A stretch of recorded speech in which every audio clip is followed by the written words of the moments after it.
Our gospel today is actually the permanent gospel text for Ash Wednesday. Malayo pa yon.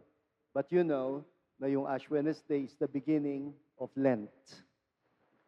And this gospel is about the three traditional acts of piety that are also recognized by the Jews and the Muslims. Yung tatlo, almsgiving, praying, and fasting.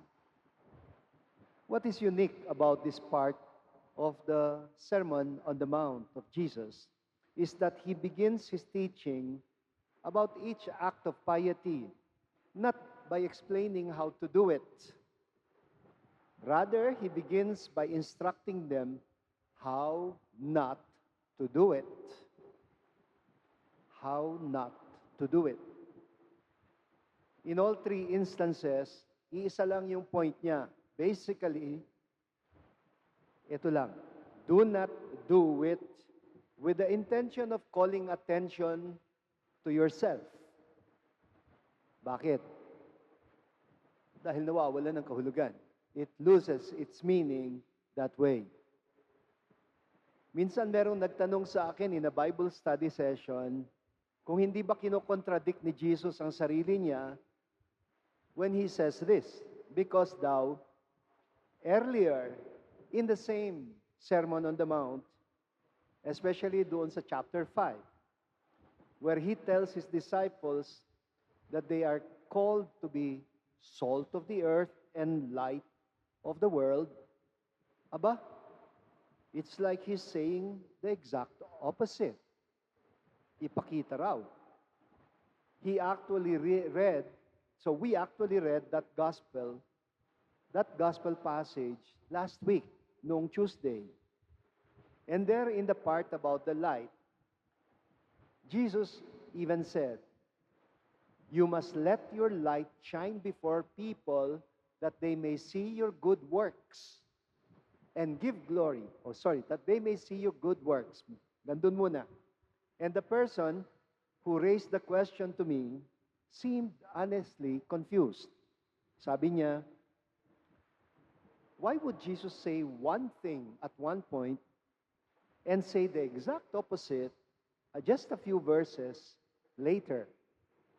And my answer to him was, well, if you had completed the verse that you quoted, you would have easily understood that he was not contradicting himself. He was actually being consistent.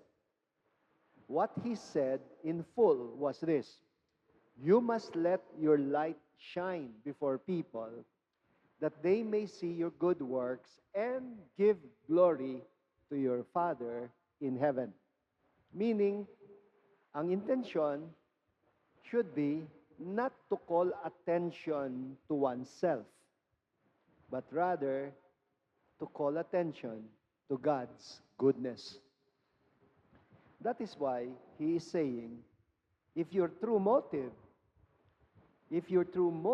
for almsgiving, praying, or fasting is to make a show in order to be noticed, and then you got the attention that you wanted, Eddie, you already received your reward. It had nothing to do with God. Anyway, it had to do with the basic need to cope with what psychologists nowadays call attention deficit. Sa Tagalog, KSP, kulang sa pansin. This is also the point of St. Paul sa ating first reading, which is a continuation of his famous fundraising speech. Nasa 2 Corinthians chapter 9. Yes, merong fundraising campaign si St. Paul dito. And we actually started reading it yesterday.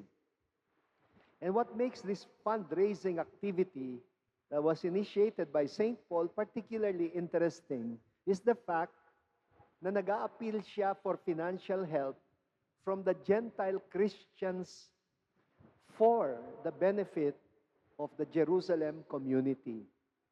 Bakit ba interesting ito? Wow!